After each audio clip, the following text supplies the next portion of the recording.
Let's do a major scale on the bass.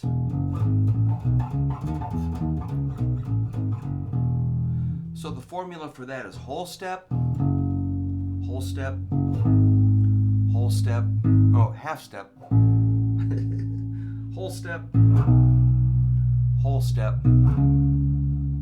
whole step, half step.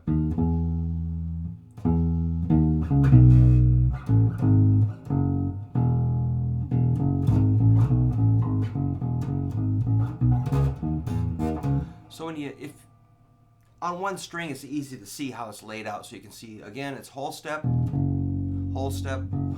half step, whole step, whole step, whole step, half step, whole step, whole step, half step, whole step, whole step, whole step, half step.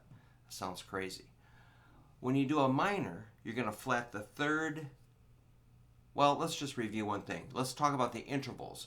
Root 1, the second, the third, the fourth, the fifth, the sixth, the seventh, and the eighth. 1, 2, 3, 4, 5, 6, 7, 8. Those are intervals.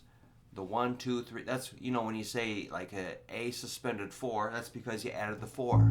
Or an E5, that's the 5. Or an E6 chord, that's the 6. Or an E major 7, there's your 7. Or an E suspended 2. Or an E with the, third in the bass, there's your third. So that's where all that terminology comes from the major scale. Now to make a minor, you're going to flat the third, sixth, and seventh intervals. So the root is the same, the second is the same, the third was here, but we're minor, so we flat it. Minor is flatted third. So instead of, you got minor, major,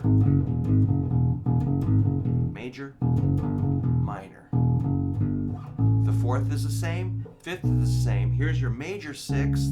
We're going to flat it, make it a flatted sixth. So it's a little darker. When you flat them, they just sound kind of, oh, it's a rainy day. They have that kind of down sound. It's cool. All right, so let's do minor. Root, second, minor third, fourth, fifth, a minor sixth, and your seventh is flatted too. Here's your major seventh. We're going to flat it, and we call that a dominant seventh. So in tablature, it'd be 0, 2, 3, 5, 7, 8, 10, 12. E, G, E, F sharp, G, A, B, C, D, E.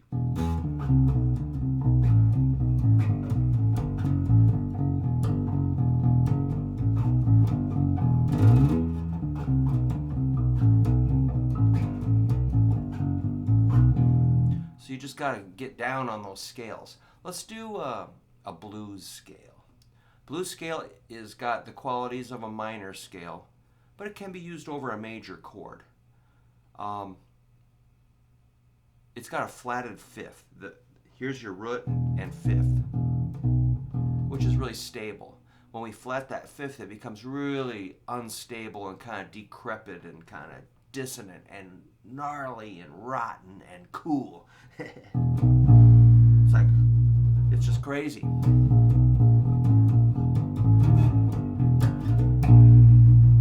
Flatted fifth. All right, so we're going to have our root, flatted third, skip the second, a fourth, just like a major scale, flatted fifth.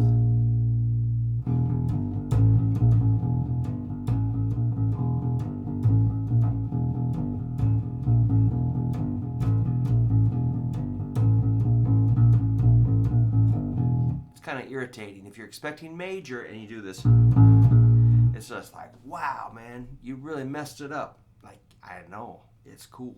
So you got a root, flatted third, fourth, flatted fifth, fifth, skip the sixth, and go to a flatted seven, which leads strongly back to your root. Like,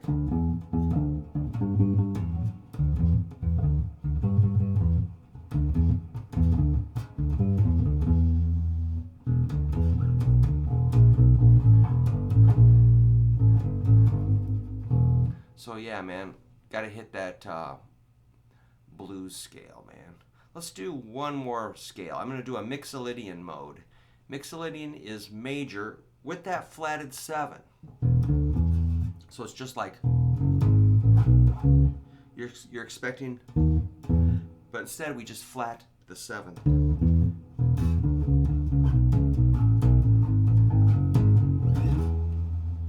So it's root, 2nd, 3rd, 4th, 5th, 6th, just like a major scale with a flatted 7, which gives it just a little more rock and roll edge. It's not so like nursery rhyme. Here's nursery rhyme, major, which I'm making it sound kind of dopey, and then you put that like, hey man, I'm cool, I'm gonna flat the 7th. Oops. Which has that kind of, yeah, I'm cool. The flatted 7th is cool, right? It's got like that dominant 7th sound, which is more bluesy versus, you know, kind of like AM radio, kind of a country gold on the AM radio, you know, Muskrat Love or something, you know. It's more Howlin' Wolf than Muskrat Love. A little cooler, isn't it? But these are just tools, you know. I'm not saying one's better than the other. It's just a color or mood that you create by your note choices and by knowing a tiny bit of music theory, knowing a few scales, knowing the formula of a scale, knowing your notes, you're going to be in great shape. Yeah, all you got to do is just get after it, get your fingers moving. Bass requires you to stretch out. I'm just a little tiny bugger. Like, to me, Prince is a towering giant. I'm a tiny, tiny man with little tiny baby hands. Yet I get after it, man. So don't be worrying about the size of your hands, okay? Don't worry about that. It don't matter. It's just stretching over time. And if your hands, like, you know, I've got students like, let me see you stretch your hands out. Like, okay, now stretch them. Like, I am. Like, all right, you're going to have to work on that. Just get them stretching and get the power in that. I don't know if it's ligaments, tendons, muscles. I'm not sure what's going on under the skin, but you got to get that to open up. And just keep working on it a little bit every day. Like ring to pinky.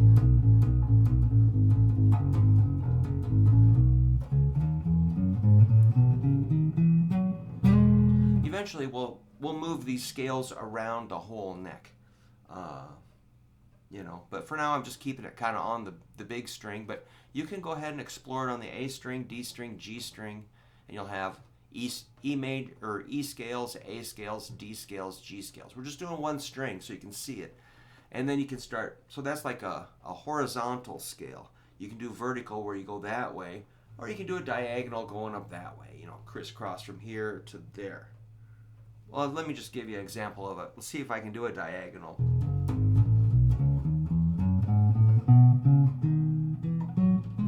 Hey, that worked out pretty well.